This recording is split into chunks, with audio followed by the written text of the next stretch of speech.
Hello everyone, welcome to my new vlog. সবাই কেমন আছেন? চলে আসছি আজকে আরেকটা ভ্লগ নিয়ে।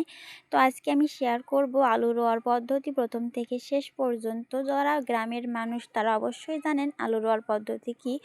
তো যাদের ভিডিওটা ভালো না লাগবে অবশ্যই স্কিপ করে চলে যাবেন, আর যাদের ভালো লাগবে অবশ্যই কমেন্ট করে জানাবেন কেমন লাগলো আমাদের ভিডিওটা। তো প্রথমে একটা ড্রামের ভিতরে 20 কেজি আলু লেয়ার বাই লেয়ার সাজিয়ে জৈব সারের হাতে জাগ দিয়েছিলাম। তারপরে 8 দিন পর আলুগুলো বের করেছিলাম। অনেক লম্বা লম্বা কল বের হয়েছে, অঙ্কুর বলে যেটাকে। তো এত লম্বা অঙ্কুর প্রয়োজন হয় না, আরও আগেই বের করতে পারতাম। অঙ্কুরগুলো অনেক লম্বা হয়ে যায়, একটু অসুবিধা হচ্ছে কারণ সাবধানে রাখতে হচ্ছে যাতে ভেঙে না যায়। অবশ্য 8 দিন জাগে দেওয়া লাগতো না, তার আগেই হয়ে যেত। আমরা বুঝতে পারিনি যে 8 দিনে এত বড় বড় অঙ্কুর হয়ে যাবে, তাহলে আরও আগেই বের করতাম। তারপর আমরা ঘেরে চলে গেলাম। বাড়িতে যে ভিটা আছে ওইখানে আলু লাগালে ভালো হয় না, তার কারণ ওইখানে ভালো রোদ্দুর পায় না। আর ঘেরের যে ভিটাটা আছে ওইখানে ভালো রোদ্দুর পায়। যেখানে ভালো রোদ্দুর পায় সেখানে কিন্তু আলুর ফলনও খুব ভালো হয়।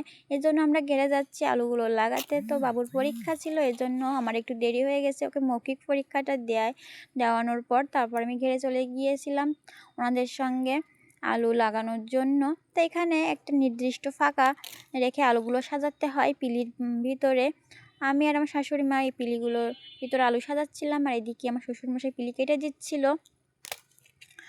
আমরা দুইজন এভাবে আস্তে আস্তে প্রত্যেকটা পিলির ভিতরে আলু দিচ্ছিলাম। এরপর হচ্ছে জৈব সার, আর প্রত্যেকটা আলুর উপরে জৈব সার দিয়ে দিচ্ছিলাম। আর আরেকটা জিনিস, সেটা হচ্ছে রসুন দিয়েছিলাম প্রত্যেকটা আলুর ফাঁকে ফাঁকে এক একটা রসুনের কোয়া, যাতে ইঁদুর না লাগে।